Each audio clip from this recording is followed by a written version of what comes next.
നവീൻ ബാബുവിൻ്റെ വിധി നമ്മൾ കണ്ടു കഴിഞ്ഞു. നവീൻ ബാബുവിൻ്റെ ഭാര്യയുടെ വിധി എന്താവും എന്നറിയാം. കാരണം കടുത്ത മാനസിക സമ്മർദ്ദത്തിന് അടിപ്പെടുകയും അതുപോലെ തന്നെ ദുരൂഹമായിട്ടുള്ള ഒരു സാഹചര്യത്തിൽ മരണപ്പെടുകയും ചെയ്ത വ്യക്തിയാണ് നവീൻ ബാബു. അതുപോലെ കടുത്ത മാനസിക സമ്മർദ്ദത്തിൽ ഇപ്പോൾ പെട്ടിരിക്കുന്ന ആളാണ് അദ്ദേഹത്തിൻ്റെ വിധവയായ മഞ്ജുഷ. നീതി കിട്ടുന്നില്ല ഒരു ബോധത്തിൽ നിന്ന് CBI അന്വേഷണം വേണമെന്ന് പാർട്ടിയോട് ഉള്ള അവരുടെ ഇഷ്ടവും കൂറും ഒക്കെ മറികടന്നുകൊണ്ട് പറയാൻ പ്രാപ്തയായ ഇടയായ ഒരു സ്ത്രീ. ആ സ്ത്രീ സമർപ്പിച്ചിരിക്കുന്ന അവരുടെ ആ സങ്കട ഹർജിയിലെ തീരുമാനം ഇന്ന് നിവർത്തി വരുമെന്നാണ് ശരാശരി മലയാളി പ്രതീക്ഷിക്കുന്നത്. CBI ആണെങ്കിൽ അവർക്ക് ഈ കേസെടുക്കാൻ സമ്മതമാണ് എന്ന് അറിയിച്ചിട്ടുണ്ട്. സാധാരണഗതിയിൽ CBI ഞങ്ങൾ ആൾ കുറവാണ്, അതുകൊണ്ട് കേസെടുക്കാൻ ആളില്ല, ചുമതലയ്ക്ക് വയ്ക്കാൻ ആളില്ല എന്നാണ് പറയാറ്. പക്ഷേ ഇത് ഏറ്റെടുക്കാൻ അവർ സന്നദ്ധമായി കഴിഞ്ഞു. അത് നല്ല കാര്യമാണ്. പക്ഷേ ഇനി കോടതി കൂടി സമ്മതിക്കണം. ആ സമ്മതം ഇന്ന് ഉണ്ടാവുമെന്ന് നമുക്കിന്നറിയാം.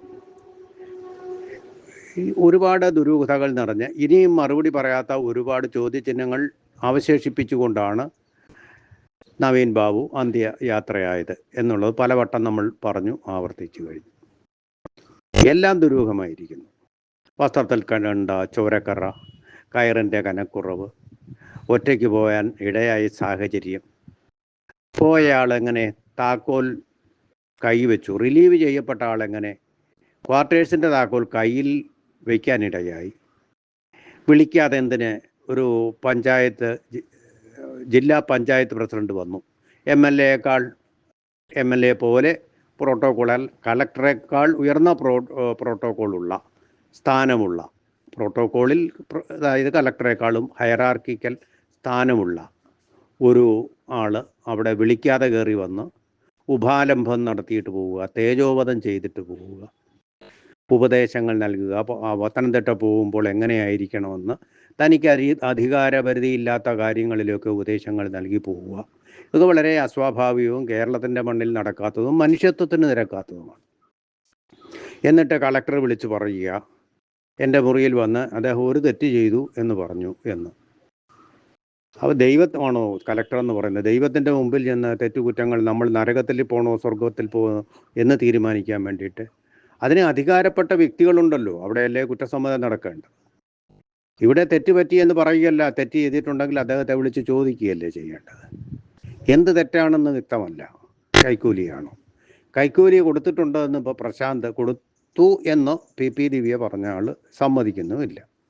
അദ്ദേഹം ഇതിലൊക്കെ വലിയൊരു ഫ്രോഡാണ് എന്ന് സ്വയം തെളിയിക്കുകയും അദ്ദേഹത്തിൻ്റെ ജോലിയിൽ നിന്ന് പിരിച്ചുവിടുകയും ചെയ്തു. അദ്ദേഹത്തിൻ്റെ വരുമാനം കൊണ്ട് പെട്രോൾ ബങ്ക് സ്ഥാപിക്കാൻ കഴിയുകയില്ല എന്ന് വ്യക്തമായി. അതിൻ്റെ പിന്നിലൊരു ഗൂഢസംഘമുണ്ട്. അവർ റിയൽ എസ്റ്റേറ്റ് മാഫിയയുടെ ആൾക്കാരാണെന്നും കള്ളത്തരത്തിൽ കൂടി വസ്തു സമ്പാദിച്ചിട്ടുള്ള ആൾക്കാരാണെന്നും ആ രഹസ്യങ്ങൾ അറിയാവുന്ന ഒരേ ഒരു മനുഷ്യൻ ഈ ഭൂമുഖത്ത് നവീൻ ബാബു മാത്രമായിരുന്നുവെന്നും ആ രഹസ്യങ്ങൾ ഒരിക്കലും ആ ഹൃദയത്തിൽ നിന്ന് പുറം ലോകത്തേക്ക് ചോർന്നു പോകാതിരിക്കാൻ വേണ്ടി ആസൂത്രിതമായി ചെയ്ത മാനസികവും ശാരീരികമായിട്ടുള്ള പീഡയുടെ അനന്തരഫലമാണ് ആ രക്തക്കറകൾ എന്നും ഒക്കെ ഊഹിക്കാൻ പര്യാപ്തമായിട്ടുള്ള സാഹചര്യ തെളിവുകൾ സൃഷ്ടിച്ചുകൊണ്ടാണ് നവീൻ ബാബു കാലയവനികയ്ക്കുള്ളിൽ മറഞ്ഞിരിക്കുന്നത്.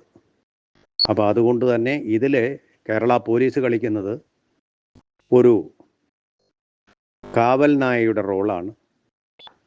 അതിന് കൂറ് എപ്പോഴും അതിൻ്റെ യജമാനോട് മാത്രമാണ്. വസ്തുനിഷ്ഠമായിട്ടുള്ള അന്വേഷണങ്ങളല്ല ഇതുവരെ നടന്നിട്ടുള്ളത്. വിധേയന്മാർ മാത്രം നടത്തുന്ന അന്വേഷണമാണ് നടന്നിട്ടുള്ളത്. കഴിവില്ലാഞ്ഞിട്ടല്ല, തങ്ങളുടെ കഴിവുകൾ ഒക്കെ തങ്ങളുടെ സങ്കടങ്ങൾക്കുള്ളിൽ ഒളിച്ചു വെച്ചുകൊണ്ട് നിർബദ്ധരായിരിക്കുകയാണ്. CBI അന്വേഷണം തന്നെയാണ് ഇതിൽ വേണ്ടതെന്ന് പറയാൻ ചങ്കൂറ്റമുള്ള ഒരു പോലീസ് ഓഫീസർ പോലും ഇല്ലാതിരിക്കുകയാണ്. അതിനിടയ്ക്ക് രാഷ്ട്രീയക്കാർ ആവശ്യമില്ലാതെ ഇതിനകത്ത് ഇടപെട്ടുകൊണ്ടിരിക്കുകയാണ്. അപ്പോൾ സത്യം കേരള പോലീസിൻ്റെ വഴിയെ പുറത്തു വരികയില്ലെന്നുള്ള ബോധ്യം കൊണ്ട് തന്നെ കോടതിക്കും അത് സെൻസ് ചെയ്യാനുള്ള കഴിവുള്ളത് കൊണ്ടും തന്നെ ഒരു CBI അന്വേഷണം അല്ലെങ്കിൽ ഒരു നിഷ്പക്ഷ ഏജൻസിയുടെ അന്വേഷണം കോടതിയുടെ ചുമതലയിൽ നടത്തുക എന്നുള്ളതല്ലാതെ വേറെ പോംവഴികളില്ല എന്ന് ഇതുവരെയുള്ള അനുഭവങ്ങൾ കൊണ്ട് സാധാരണക്കാരും പഠിച്ചിട്ടുണ്ട്. എന്തായാലും അതിന് ഉത്തരം പറയേണ്ട അധികാര കേന്ദ്രം കോടതിയാണ്. ആ കോടതിയിൽ നിന്ന് നമ്മൾ നീതി പ്രതീക്ഷിക്കുകയാണ്. ആ നീതിക്ക് വേണ്ടി നമ്മൾ കേരളീയർ മുഴുവൻ തന്നെ, മനുഷ്യത്വമുള്ളവർ മുഴുവൻ തന്നെ, മനുഷ്യത്വം മരവിച്ചു പോയിട്ടില്ലാത്തവർ, മനുഷ്യത്വത്തെ തങ്ങളുടെ കരിയറിന് വേണ്ടി അടിയറ വെച്ചിട്ടില്ലാത്തവരെല്ലാം ആഗ്രഹിക്കുകയാണ്.